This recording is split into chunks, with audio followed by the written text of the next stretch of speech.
Hey, that's pretty bad, really bad. 126 to 119. The Raptors lose to the Utah Jazz despite being up by 17 points. Hard to put into words how disappointing this outcome is, but disappointing serves as a fine enough term early on. This game, feckless, hapless, extremely disappointing. It started off gangbusters, right? Most of the things that you want to have happen are happening. Scotty Barnes comes out. He hits however many of his first however many shots. He ends up with 32, 14, and 7 in this game. I thought he was sublime. Of course, the shot making slowed down a little bit as the game went on, but he's clearly in this one the Raptors' biggest motivator for what they're doing. I can see people in chat, everybody's pretty disappointed with this outcome. As far as like people, yeah, no fecks given is what OG3 says in that second half. And that's certainly true. Like Pascal, 7 for 20. Not only was the shot making not where I think we expected to be with Pascal, like he left a lot of points up on the rim. He missed basically every jump shot he looked at. That's disappointing, but I wouldn't critique shot making that much. It was, I think, difficult for him for the first half of the game, trying to kind of figure out his spot next to OG and Scotty, who, man, I thought as far as like the first half of the game, the first however long, they did a fantastic job of finding their own spots in the flow. Pascal had a little bit of trouble. And then at the end, like he scores 4 points down the stretch with an assist, but he's not able to help the Raptors really in this game close down the stretch. I know, like, you look at this game, he's only like what? Like he's a 0. No plus, no minus. He's right, like smack dab in the middle. And on these nights when I think that Scotty and Pascal have been in the past, at least the recent past, been able to pair together some of their biggest games together. It was disappointing not to get that in this one, especially since there was so much space for them to find their way to it. And obviously, the defense down the stretch I thought was really bad. And that was not just like Pascal, but Pascal, the huge gaffe that he made guarding Jordan Clarkson, fouling on the 3. But it was just like allowing driving lines to different guys all night. And Pascal was guilty of that, sure, but so was Scotty. So was OG. So was Schroeder. So was Gary. And it's nice in this game that Gary was able to give them more offensive pop. It's nice that they were able to get the big Scotty game, but also something that's extremely worrisome is Jakob Poeltl. You look at those minutes played again, 20 minutes, just shy of 21, 2 points. Like, sure, he had 3 assists. Some of the Princeton sets they ran, they worked. But the fact that Jakob is not, we talked about this last game. We've talked about this for a few games now. We've talked about it for a long time, actually. The fact that Jakob is not coming in and just being like a no-brainer to go north of 25 minutes. And sometimes he should be he really should be able to go north of like 32. Like, of course, OG3 says Jakob getting outplayed by Kessler is percent irony. Probably you meant perfect, like perfect irony. It is to some degree. The Raptors traded for Thad Young. They traded the pick. Well, they did a pick swap that would have allowed one of Nembhard or Kessler to join the Raptors instead of Koloko. And they ended up the next season trading, first round pick, top 6 protected. They ended up trading a 2023 second round pick and a 2025 second round pick for Jakob Poeltl. And he's still a guy you can only play 20 minutes, just shy of 21. How? Walker Kessler comes off the bench and plays 25. He's a plus 17, man. He goes for 10 and 8. Raptors fan says Kessler schooled us last season too. He certainly did.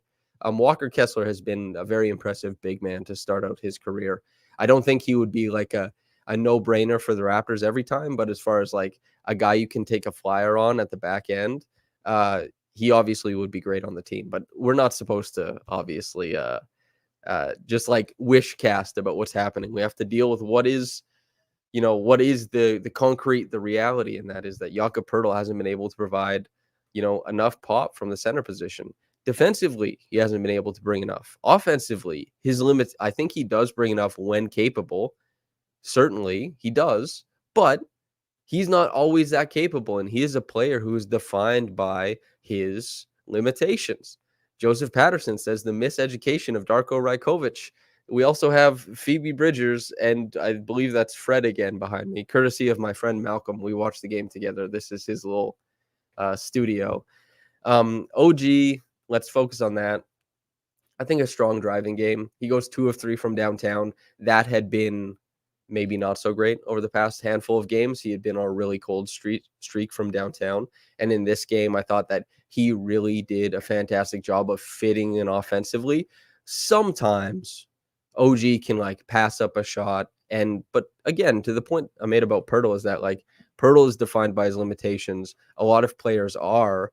And like even Jason Tatum is, when it gets down to the nitty gritty of the NBA finals, like his, stagnation as a passer comes up. And that's because that's what defenses want to take away.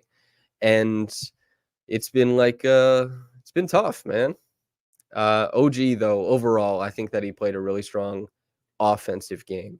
Defensively, I think he had a couple really, really impressive defensive possessions. But overall, I think that OG, like the team, has been failing defensively and like playing way below their standard. And this is a standard that they, it's to even call it their standard. I don't really know, right? This is not a standard they've played up to. This is a standard that everybody's thinking like, well, what are the two big defensive stretches? What, like a 10-game stretch to start this season? We're almost on game 30 at this point. They're 11 and 18. Maybe like the 20-game stretch or 23-game stretch post trade deadline last season. Fred VanVleet was on that team.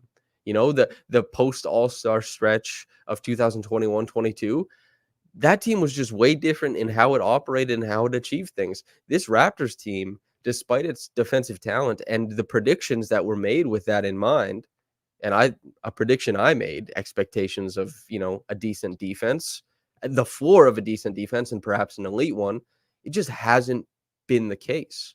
And these Raptors cannot look like in a game where they score 119, win it. Win that game. There's no excuses. You scored 119. You get the 32-point Scotty superstar performance. Like, even on Pascal's worst night, offensively, he chips in 19, 9, and 6. He doesn't really turn the ball over. So, and like OG, you get a great game from. Dennis, he goes for double digits, whatever. Gary gives you 16 points in a hurry off the bench. And you lose this game on the defensive side of the floor. Like ipso facto, Chris Boucher has 9 points in 13 minutes. He hits every shot. He's a minus 11. What was happening? Sure, he's making a larger chunk of his shots off the bench than usual. Other guys aren't scoring as much as they should. But the big thing is that this team is not competing at the level defensively that they're supposed to be competing at. There's no other way to slice it. It's not even like they gave up a whole bunch of offensive rebounds. It's not even like, oh, this is Peach, by the way. I know people like cats on the stream, so this is Peach, Malcolm's cat. But anyway, I know people obviously have expectations for this Raptors team defensively. I know they have expectations for how they're supposed to hold a team that is like, is Kelly Olynyk a good player? I do think so. Is he a guy who should be radically, destroying game plans at the power forward position? No. John Collins, like he hit a couple threes in this game, but he goes for 10 and 5. Colin Sexton grinds his way to 16 points. Chris Dunn is the starting point guard. This is a guy scoring 8 points, right? Jordan Clarkson comes off the bench for 30, man. Crazy. Walker Kessler, the quickest 10 points you ever seen in your life. It's just like tough. And the breakdowns are on the back end. Sure, we're seeing breakdowns happening. And some of it is like rotations are late. Some of it is that they're not getting to the ball quick enough. But some of it is also like they're just not strong enough at the point of attack.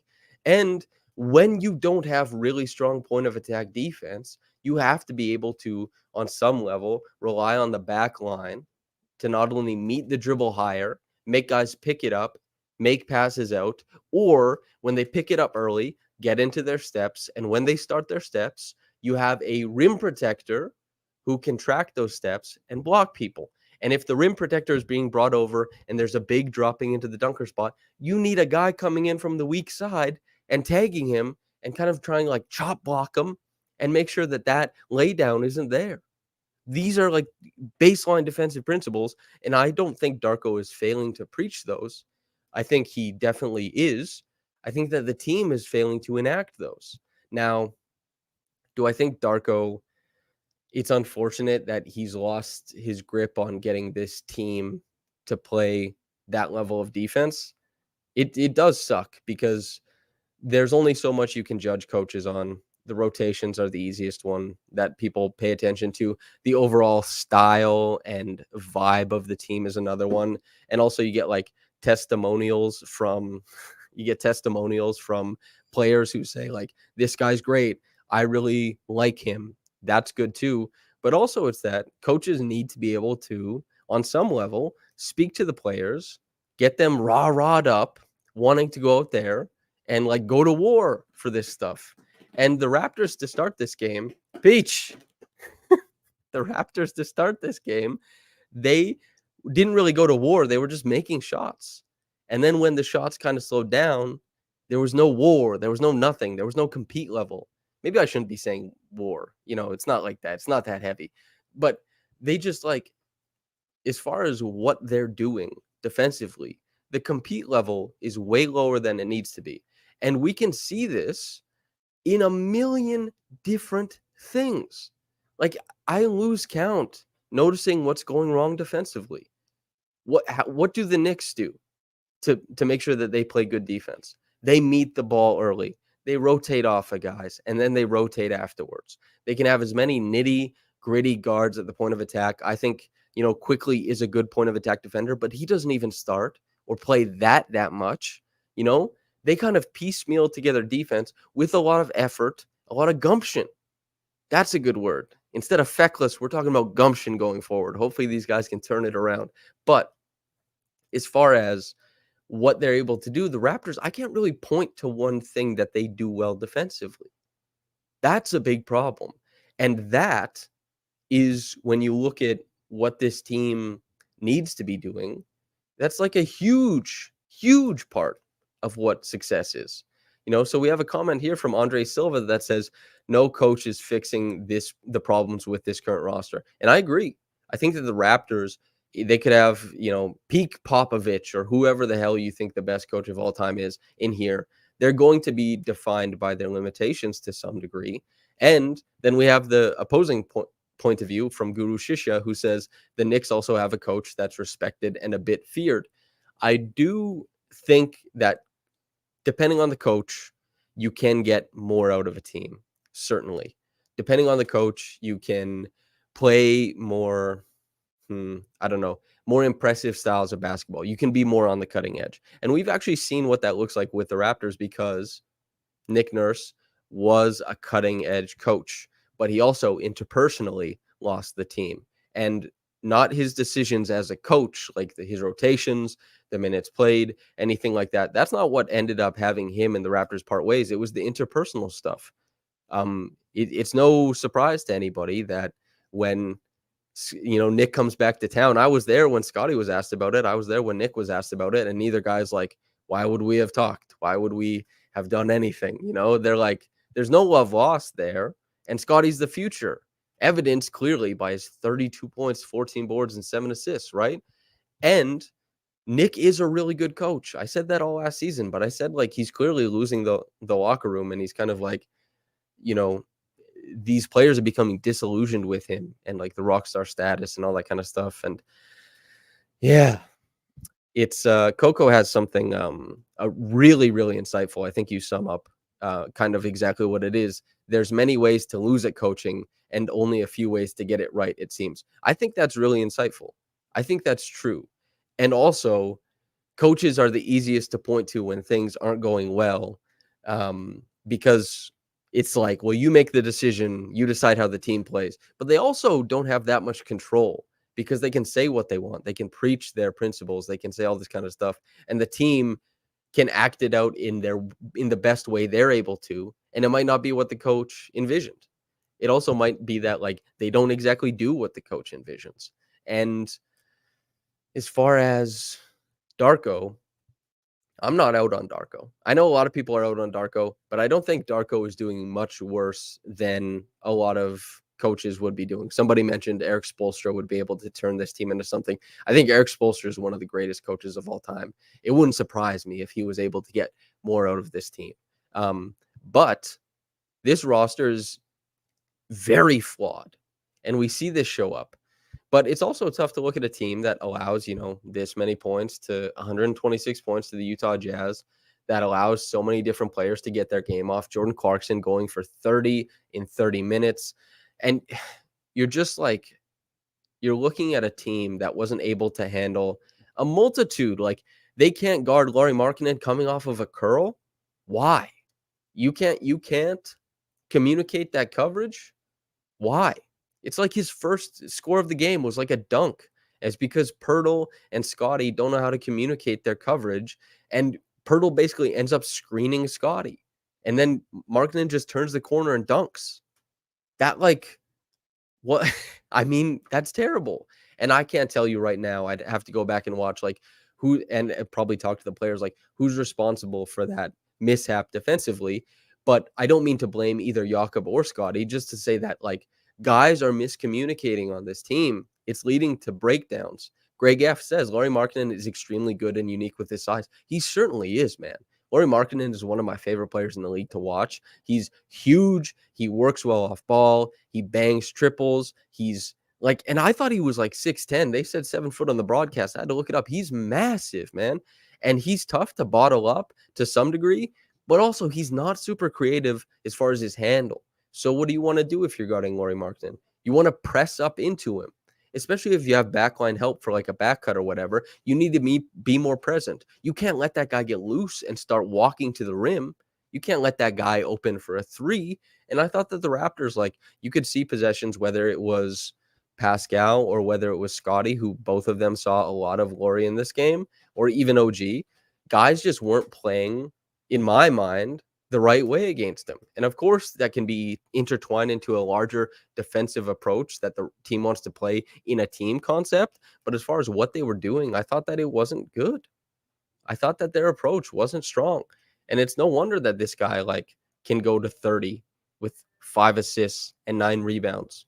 He is a good player. He is. I really like Lauri. And I am worried to some degree from the Raptors' assets and value perspective. Like, if Lauri Markkanen is on the market and people are saying, well, if we want that big scoring wing, people might ante up for Lauri instead of Pascal. That's maybe part of the worry, because Lauri is awesome and he's young, and who knows how good he gets over the course of the rest of his year. Of this year and going forward. But also on top of that, I think the Raptors did themselves no favors in this game. I thought that the attention to detail was poor from the players. I don't know what was communicated. I'm not in Toronto asking Darko, like, hey, what was the game plan here? Because it seems like it was kind of all over the place, and you guys didn't know how to guard the opposing team's best player in their starting lineup. And also, you didn't know how to guard the opposing team's best player off the bench in Jordan Clarkson. Those guys both went for 30. That's where the game is lost defensively. And that's a tough pill to swallow. When you look at this game, like, what do you say? Jordan Clarkson was allowed big space to play in. Like, I know Jordan Clarkson is a capable playmaker. Like, he had 6 assists in this game. But I also think that the Raptors probably should have shown more help on those drives. But they didn't. Like, one of the late layups he made, this is one of the biggest indicators, actually. I played basketball today, and I was really disappointed. I got scored on, but I got scored on the opposite side of the rim, and no help came. If I get scored on the same side, the strong side, and help doesn't come, and I keep them on the strong side, I'm like, there was no need for help to come, because I kept him on the one side. I'm there to contest the shot. And what disappointed me was Scotty wasn't on an island, and it wasn't that Scotty got beat by a bursty guard. That's going to happen. It's that Clarkson beat him going left from the right side, and no help came over. He went to the opposite side of the rim. There needs to be help. That has to be present. And this is late in the game, Like, would it be great if Scotty could just stonewall him? Sure. But also, is it a tough pill to swallow that there's no help present there? Is the shooting that good on the floor that you can't rotate to the bucket? I don't know. Do they just have unbelievable confidence in Scotty to maybe like erase the shot that's about to go up? I'm not sure. But to me, that play in particular is a bad indicator. The first play of the game in particular is a bad indicator. These things are tough, man. It's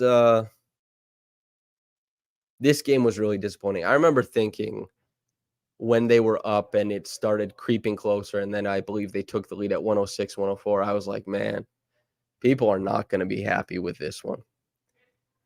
This one is supposed to be in the bag. Up 17.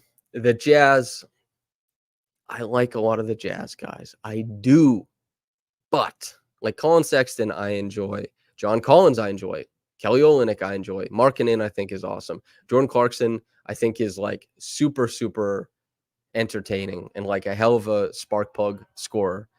Ochai Agbaji, I think, is like awesome. He's also a model. He has like perfect facial structure for what it's worth. And obviously Walker Kessler is super good too. They have a bunch of like intriguing guys. But if you're up 17 on this team, you need to close the door. And they didn't. You let this Jazz team come back into it. No gumption whatsoever. Tough game, man. And Guru asks if I'm basically saying they've tuned out Darko to be this bad on D. They've tuned out somebody because they showed early on in the season the ceiling of it, right? They were one of the best in the early going, of course, but in the early going, they were one of the best defenses in the NBA. Unequivocally, statistically supported, and on tape, it looked good. They are not able to produce those performances against quality opponents anymore. And even like quality opponents, like halfway decent opponents. Their last good defensive game was against who? The Charlotte Hornets without Bridges or LaMelo Ball. Not real. That's not real defense. Like they score 99 points. Great. Your defensive rating is going to soar, and it did, but that doesn't mean that like you're back in it at all. And whether they've tuned out Darko, whether they've, it's a slow, the slow burn of like this team has been trying to make similar iterations of itself work over time, and it just hasn't been able to. And guys are kind of looking around and sensing maybe the end of things. I'm not sure, but the compete level is much worse defensively. The help side stuff is much worse defensively. And just being able to like rotate in unison with one another is much worse defensively. I also think that like the technique at the point of attack has gotten sloppier. I think the sloppiest has been Dennis. I think that he was really tight at the start of the season. I thought that he was making great decisions. I thought when I was watching him early on, I was like, this is the marriage of a quick twitch elite point guard playing like really strong, technically sound defense, sliding around, like getting the arm and crawling over the top of screens, staying on guys' backs, staying in the play, disrupting stuff, keeping that hand high so they can't make the pick and pop pass, funneling guys. Like I thought, hey, that's all like good technique. And he also has the athleticism to be very impactful. But like the technique is like waxed and waned lately. And like Pascal, he's being asked to hold up at the point of attack. He doesn't as well as he used to. Scotty Barnes is being asked to like switch out on guys like Jordan Clarkson late in games, and he can't really do that. OG has even let it slip, right? And Jakob, I talked about this all season, and I thought he turned the corner on it, but he's not able to set the edges as the low man in the screen coverages. He's not really that impactful as a help side rotator, only for like 5 minutes at a time in a choice game. And I'm looking at this defense and saying, where are they defending? What are they doing? And, Mac, I know you're having a conversation in chat, but I'm just going to swoop in. Like you say, I think we need to start believing that the Raptors are an 11-18 team instead of saying they are better than their record. I think this team is better than their record, but they are their record. And they aren't that much better than their record. What was the team? Like the Heat between the 20, maybe like 2016 or something. They were like, 33 and 13 after being like 31 and 13. And then they went like 13 and 31. The inverse, 13 and 31, and then 31 and 13 or something like that. They turned it around to such a great degree. And the Raptors aren't that. Like, I don't think so. It's it's tough, man. But you know, it's a difficult thing. Daniel Wolfgruber says, "To be honest, I can't hear this Scotty cheering anymore. He's a great player, no doubt, but always hearing that the Raptors have to build their roster around him, that's myopia, in my opinion. Sorry." I wonder, I guess you could say that the Raptors don't necessarily have to build around Scotty. Typically, the approach, Nesta says 31 and 11. For what it's worth, for everybody who's hearing me talking about the Heat, but if the approach isn't to build around Scotty, which is the straightforward approach, typically what a lot of teams will do is if they have a young rookie scale contract guy who's vying for like all-star candidacy and looks like he'll project to be an all NBA player, most front offices will look at that and say, that is the guy we're building around going forward, and we will pivot if a better player presents themselves. Like the Raptors of old were building around Kyle Lowry and DeMar DeRozan. They kept plugging pieces in, and they got to win a championship because they eventually got to pivot to Kawhi Leonard. Now, you don't get the Kawhi Leonard pivot very often, but they also got to stay relevant as a winning team a little bit longer because Pascal Siakam, as the 27th pick, developed into an all-NBA player, presented himself as a pivot point. And so the Raptors right now probably don't have another pivot point outside of Scotty. And I think Scotty is good enough to make people think like build around him. That doesn't mean that everything ends and begins with Scotty at all. I don't think people are like just cheering him on exclusively. I think people are disappointed that the team is 11 and 18. I think people should be disappointed at the prospect of all-time franchise greats perhaps leaving the franchise. But also, if you want to be a team that competes going forward, you have to be proactive in how you build, and you have to be thoughtful in how you build. And there's no way that the Raptors going forward don't consider Scotty, if not the whole, at least a large piece of it. And I don't think that's like cheerleading. I don't think that's nonsensical, but I think that it's important that we or the Raptors do that. I think it's important to do that in mind. But you can always pivot if a better player or a better opportunity presents itself. Um, like the Kawhi Leonard is one of the biggest pivots we've seen from this franchise, right?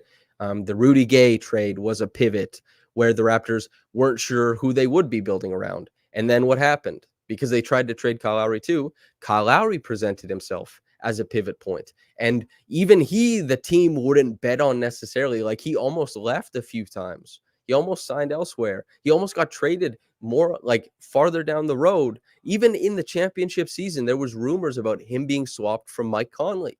And I don't think the Raptors front office ever fully grasped just how good Kyle Lowry was, just how important he was. But he was at least part of it. And Scotty, at the very least, is part of whatever they're doing. And that's that's what I think. But I appreciate those comments because it gives us an opportunity to kind of like check down and analyze, the perception of team building, all that kind of stuff. Nesta says the roster management has been appalling for a few years to have gotten to this point. The continuous mantra of patience has worn thin without results. That's probably correct. I did a video basically at this time last year where I looked at every transaction that the Raptors did post championship and came away being able to rationalize a lot of the decisions that the Raptors made at the time and look back and say, I thought this was okay at the time, not a home run, but passable. And so what happened was the Raptors ended up making a lot of deals and moves that at the time didn't seem like home runs, but seemed passable. And then as time went on, they went from passable to untenable. And then you look at a roster that's just severely depleted in terms of draft capital, in terms of back of the rotation prospects, and in terms of like impact and win now stuff. And Matt Hogg says Colangelo doesn't get enough credit. Colangelo, this was Zach Lowe wrote about this. It wasn't necessarily Colangelo, but Colangelo's analytics team said, hey, we should trade for Kyle Lowry. He's a top 10 point guard hiding in plain sight. And credit to Colangelo for saying like, hey, okay, fine. Like we'll go for it. Gary Forbes in a first. And, the rest is history. Yeah, that's kind of the thing. Somebody said Masai told you with a straight face that Otto Porter Jr. would help our 3-point shooting. It's like he would if he were healthy, you know? And Messiah said a lot of things to me that I've disagreed with. But of course, like there's some perspective there. And I like it was odd that, before last season ended when I was talking to Messiah and I asked about, the failures at the back end of the roster. And, it was kind of around the conversation of Nurse who had just been let go. But it was also around the conversation of like, he mentioned Delano Banton and Jeff Doughton. And he mentioned like, we want our players to have chances. And then Masai made decisions as a front office personnel that Banton didn't come back and neither did Jeff Doughton. So sometimes Masai is just talking, man. Like that guy is really, really just talking. But that's the job, right? Because like we can't, like media, fans, whatever it is, you can't force the team to do anything. Like it's in the team's best interest to operate in a way that makes the fans happy and want to buy stuff and all that kind of stuff. Yes, of course. But on top of that, it is a sports team. And so calls to action don't mean anything. People like the Lakers and the Clippers, didn't they like protest or boycott them like outside of Staples Center, right? Like that's happened before. I don't think the Raptors have anything like that currently, but it's just an example that this stuff does happen. And it doesn't mean anything to front office personnel. It's not like politics where it's like taxpayer money and like there's ethics and all this kind of stuff involved. Masai's just like, no, I'd like this basketball player more than this one, you know? And that's what it is. And Bobby Webster to the same degree. You can't elicit change from like yelling it as much as people probably like hope that they could, from Sam Barefoot, quote, if we collect extra toes for Otto Porter, will he become a better player?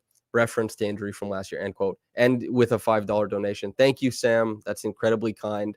I did enjoy the bit of saying that he lost his toe.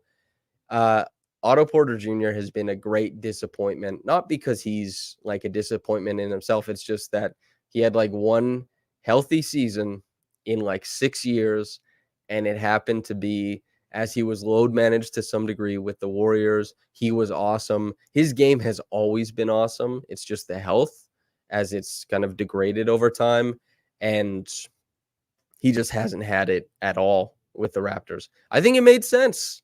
I thought that signing, I was like, this makes a lot of sense as a signing. He does exactly what the Raptors need when he's healthy. But that health has not been a guaranteed thing at all. It's been tough, man.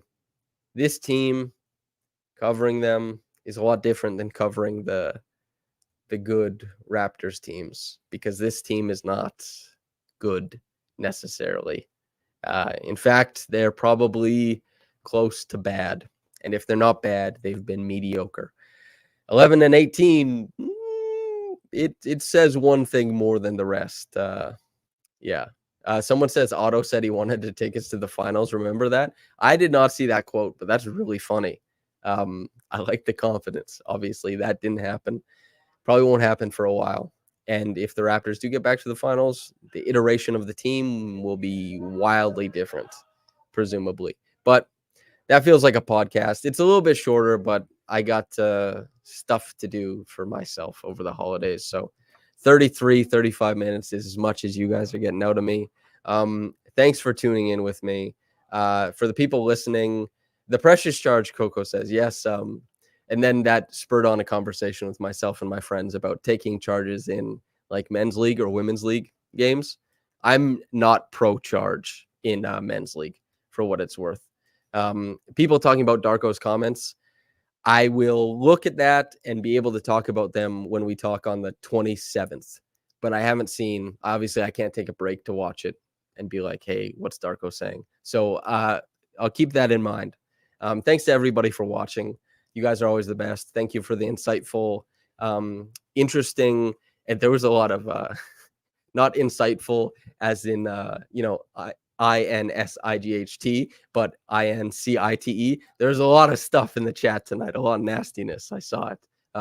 Everybody had to get the emotions out, the anger out. I get it. But yeah, thanks to everybody for listening. It's been a blast. Way easier to do it with everybody, watching and bouncing off. So just this is my last before everyone does their holiday thing. Whether you celebrate or not, I just hope you enjoy the next few days, whether it's with family or not. I hope you enjoy the next few days. Everyone live a beautiful life until we talk again. You're the very best. And hell yeah. Whether you got into this in the morning or at night, have a blessed day and goodbye.